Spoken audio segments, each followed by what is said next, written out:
Welcome to MidLIFE Matters, where we celebrate women's wisdom and wit. I'm Georgian Lussier, your host, and I'm delighted to introduce today's guest, Galyna Latham, a Wallingford resident who grew up in Ukraine and is helping to send much-needed supplies in the midst of that terrible war. Welcome, Galyna. It's an honor to be here. Wonderful. You recently wrote an article for Wallingford magazine, described how you've channeled what I would call your anguish into action. So there was one wonderful neighbor that you had that really helped get things moving in a big way. And this effort became known as the Triangle of Hope, largely Wallingford, but some Meriden involvement as well. So please share how these events unfolded. Of course, the war in Ukraine did not just start in February. It has been ongoing since 2014. But on February 24th, Russia launched the full-scale invasion into Ukraine. The hotspots shifted from just the east of the country to pretty much all over. So it was a huge escalation. And of course, just like everybody else, I was absolutely glued to the news, and that was all I could do. After a while, it of course, it takes a toll on you emotionally and physically. So I just, I see that this cannot continue. I need to channel this pain, this frustration into something. So I was trying to see how I can go about this, and I talked to a few people, and then I thought, oh, how about I talk to Roz? She lives just a house over on my street, and I know that she is so active in this town, and she most definitely deserves all of the recognition for this effort, because when I came to talk to her, she listened, she was very empathetic, and she suggested a few people that I could talk to, and that's how this whole thing started. So this was Roz Gallagher? Roz Gallagher, Okay, yes. I think I know her from a travel agency for many years. Yes, I believe that's her yes, background. that's hers, yeah. As I understand it from the article and from chatting with you, you had groups such as the Hungarian Community Center, Polish National Alliance, and a couple of key people also, if you want to talk about them a little bit in terms of who was really instrumental. Absolutely. Yes, so I got a large donation of humanitarian supplies from the Hungarian house, and that immediately went to, I think that shipment may have gone through the Ukrainian National Home. And then a little bit after that, Roz Gallagher put me in touch with Steve Knight and with Ed Zawadzki. They, of course, Polish National Alliance and Wallingford Rotary Club. And then the Meriden Rotary Club got involved also. So these three organizations, the Rotary Clubs of Wallingford, Meriden, and the Polish National Alliance, they created what they called Triangle of Hope for Ukraine. And they did a tremendous fundraising effort. And that included, as I understand it, there was actually an event at the P&A Park, is that correct? Yes, so I think it was back in May, I believe, when the event took place, and it was hosted at the Polish National Alliance. So a lot of local businesses donated food and drinks, goods and services for the raffle. Ed was the host. He kept the event flowing. There was some music, just people came to spend time together, and I was the volunteer for Maidan United, and some board members from Maidan United joined as well. So this United that you're talking about, what organization is that? It's a Connecticut-based, registered 501c3 nonprofit organization, and they've actually been doing what they do since the start of the war in 2014. They have been focusing on sending medical supplies to Ukraine. They raise funds. They, of course, all of us Ukrainians have contacts in Ukraine, so they know which hospitals need what. They are constantly in touch with their volunteer group in Ukraine, and that's what they do. And so with the full-scale invasion, there are so many things that are needed. It's challenging to even figure out what to do first, because everything is needed and right away. But with the shipping cost being as high as it is, medical supplies are definitely at the very top of the list. So that's why they keep that the focus. And as I understand it, and I'm probably not pronouncing it right, could you pronounce it again? It's Maidan United. Maidan. As you talked about, a registered nonprofit, and they have raised like $900,000, right? Yes. And it's all volunteer. Yes, it is Incredible. 100% volunteer run. They have been doing this even before people knew where Ukraine is on the map. Okay. Now I think majority of people do, but it wasn't necessarily that way back in 2014. So they deserve a lot of credit for everything they have done in these Absolutely. many years. And I imagine they're able to assure that the supplies and donations will get through whatever challenges, in terms of really delivering it to where it's needed most and can be accounted for, and people feel secure in that. So that's certainly something that our viewers can be aware of in terms of its existence and maybe be able to become part of some of their efforts. There's also that Wadsworth Foundation, right? The local. Yes, so as with any fundraising effort, the big part is raising money, and another huge factor is just raising awareness. Right. So at the Polish National Alliance event, there was a person who is connected to the Wadsworth Foundation, and she mentioned Maidan United to the foundation, and then the foundation got in touch with Maidan United directly. And they talked, and as a result of that, they donated money to purchase 2 more ambulances. So I'm sure those are still running and saving people's lives on a daily basis. It's wonderful. Do you have any idea when they say they purchase ambulances, do they ship the ambulances in? I mean, the seaports are pretty blocked, right? Right, so they weren't purchased from the States. They were purchased in France. All these things is just a huge network of people talking to each other and trying to find out what they can do, when and how. And of course, the channels that Maidan United had pre-full-scale invasion, a lot of that had to be reinvented because before, things could be shipped directly into Ukraine. And now, for the most part, they send things through Poland, and then people meet things in Poland, and they take it. There are the so-called green corridors on the border crossings at the customs, and so they take it to Ukraine. You also had an experience with your employer, 3M. Tell us about that. I am very lucky to be working with wonderfully generous people. And again, a few weeks after, I just sent out a list. It was a combination of things that were needed, that Maidan United put out, and there were some things in other, community organizations were doing, for example, the Ukrainian National Home. So I just made an Amazon list and listed my address and just told people that if you feel just as powerless as I am and you would like to do something, here's what you can do. And I got so many packages, I had to move furniture out of my sitting room to accommodate all those boxes. And my son was very much involved. He was in charge of opening packages, stacking all that. So it was, it was good for him to be a part of that effort. But we sent that list to 3M.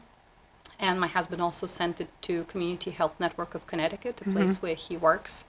And those people joined. So we just had, several SUVs leave our house with everything that people sent to us. And we just, it's you feel so powerless, but then you feel this flood of support from those around you, and that definitely lifts you up.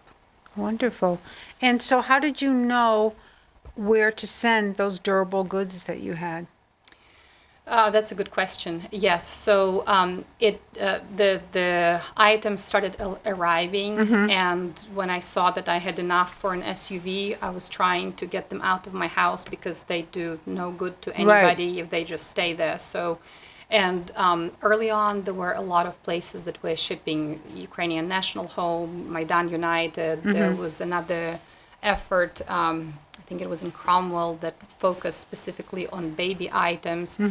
There was a church in New Haven that did the same thing. So depending on the type of items that I had, I would find out who is accepting what. If it's medical, I would send it to Maidan United because that's what they specialize in. But for example, like baby items or food items, it just would go where it's most appropriate. And then those places sent it on their ways, and of course they have their channels, and they did post videos. And for example, I saw a video of ladies who just delivered babies. Who, I mean, I have children. I can't imagine what it's like being near your delivery date and having bombs fall all around you and having to just pack up what you can and go. You don't know where, you don't have much. I saw those ladies receiving the supplies that we sent, and it was good to see. And the same thing with the items that Maidan United sends. There is a lot of documentation. Some of it, a lot of it they cannot share because we don't necessarily want to give away like where a hospital is located. And through pictures even, you can do geolocation, so they have to be cautious. Yeah. They do have a lot of information about the difference that their work is doing in lives of people. Wonderful. It seems like you certainly have seized any opportunity you could have, such as coming on today, again, and thank you, such as teaching a yoga class and having maybe a booth at Celebrate Wallingford, and you did things with the library and this disc club, which I think is connected with your husband, right? Yes. So talk just a little bit about that. Big part of this is raising funds, but also, as I mentioned, raising awareness. So early on, I also got in touch with the Wallingford Public Library, which I love already because my kids are there a lot. But they were very receptive to hosting a talk. And there was a talk, several people joined. A little bit more people found out about what's going on there. I also reached out to my yoga studio. Yoga is something I have been passionate about for many years, decades. I was a certified yoga teacher years ago, so they allowed me to host a fundraising event, and they contributed generously also. It's Rise Yoga and Kelsey Sparl. And my husband is an avid disc golfer, so he talked to his buddies in Wallingford. There's a Wallingford disc golf store, and they had a yellow and blue basket that they raffled off, so that's another fundraiser. And I think through all of these, of course, it's funds, but the important thing also is that people are reminded that the war is ongoing. Right. The word spreads. Like, for example, even my son was making bracelets, and he was selling them at Pond Hill School. And so just the support that he felt from his teachers and what he shared with me, it mattered a lot to him too. Sure. That's wonderful. I really believe the energies all build on themselves. Absolutely. That's that which is not necessarily seen in a concrete way, but that momentum and support that comes from that. Most definitely, yes. It's also through these efforts, I met so many like-minded people. There are pockets of Ukrainian community in the state, and Wallingford it just so happens that it's not one of them. But I found a few people in Cheshire and in North Haven, people who were willing to help and said that, well, we're not willing to stop. I know it's been 6 or 8 months. We are still continuing with this. A little group of us, we've been getting together to make some crafts, and we go to fairs, and we just continue raising funds for Maidan United. Wonderful. So you've compared in your article the Ukrainian war to American experiences, say, with 9/11, certainly World War II, the atrocities, the Holocaust, etc., and wars in between. And it seemed like your message is that people need to not look away. So how would you say people can help not look away? Yes, that's the topic that I can talk about for a very long time, because daily I read news and they're just harrowing.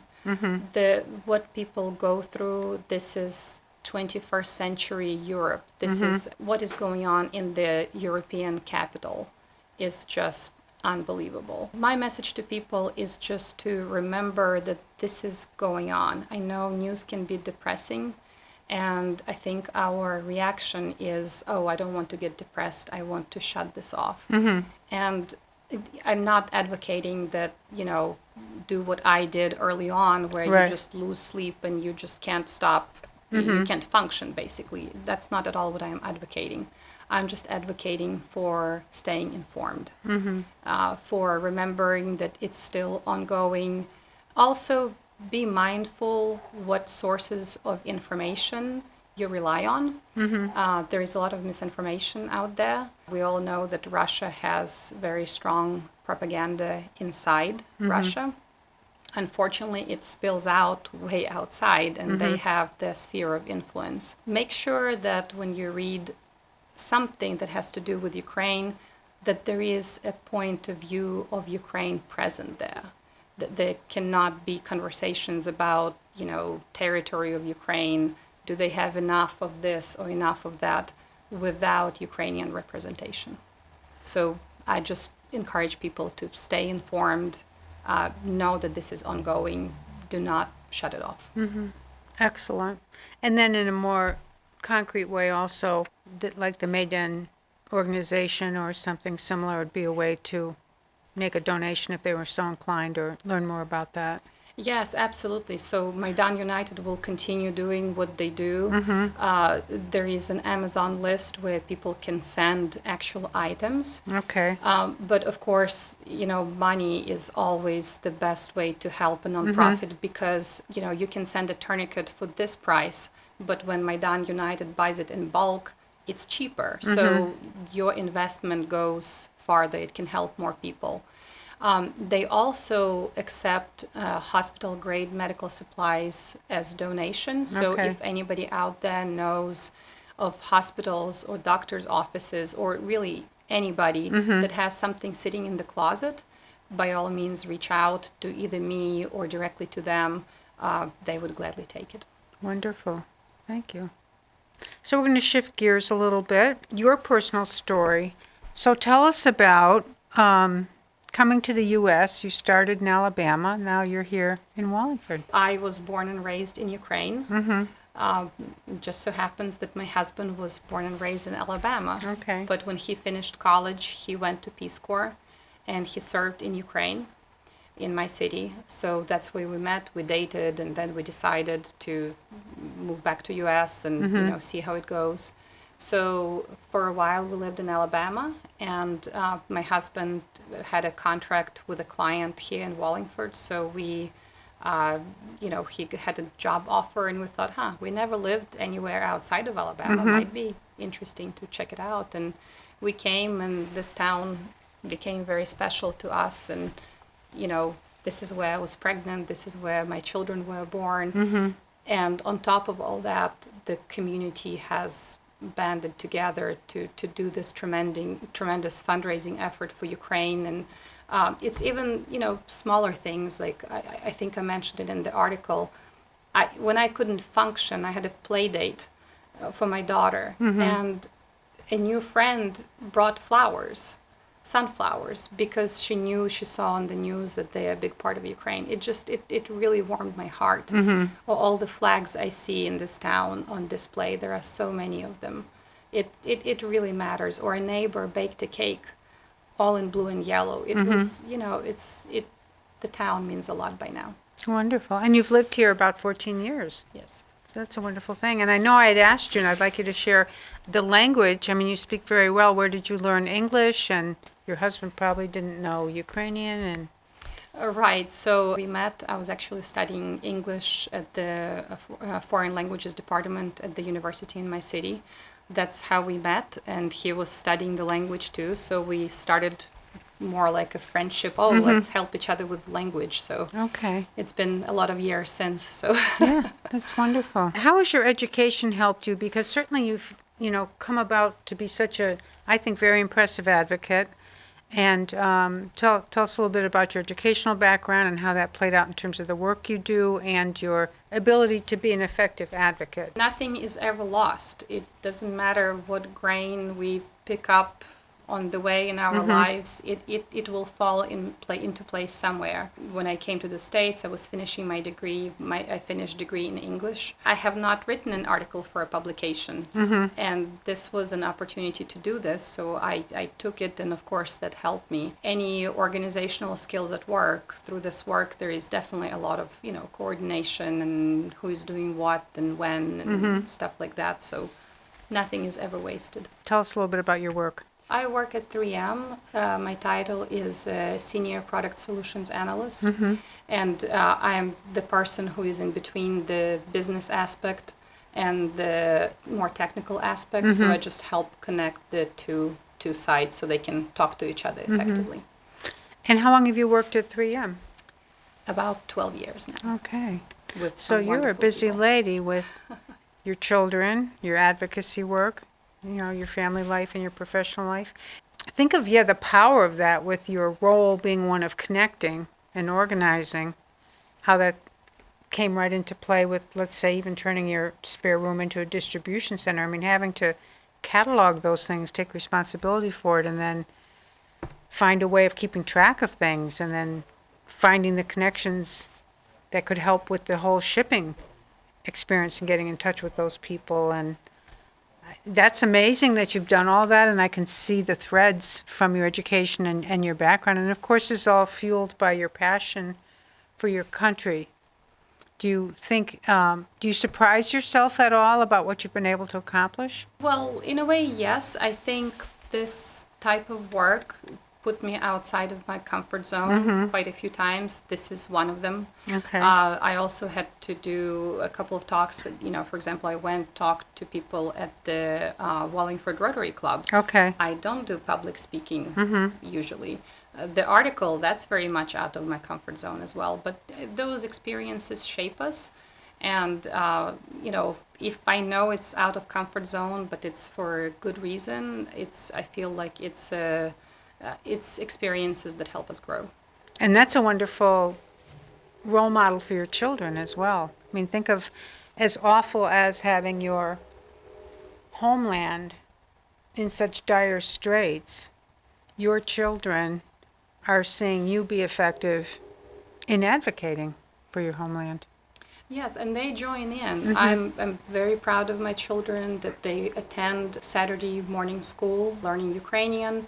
Even though I have lived in the States for more than 25 years, my children understand Ukrainian. I speak only Ukrainian to them. Okay. And my son actually mentioned out of the blue that he wants to run for student council at his school. And I was like, oh, so what do you want to do?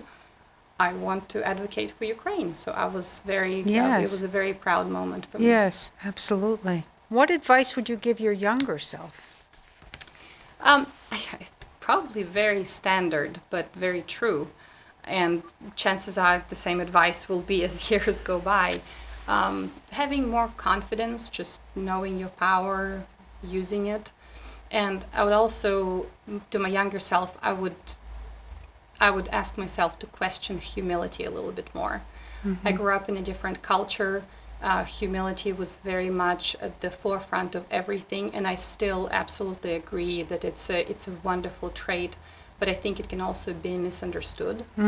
It can also be interpreted as suppressing yourself and making yourself smaller than you really are, and that's not what humility is. So I would just tell myself to examine those things and harness your power.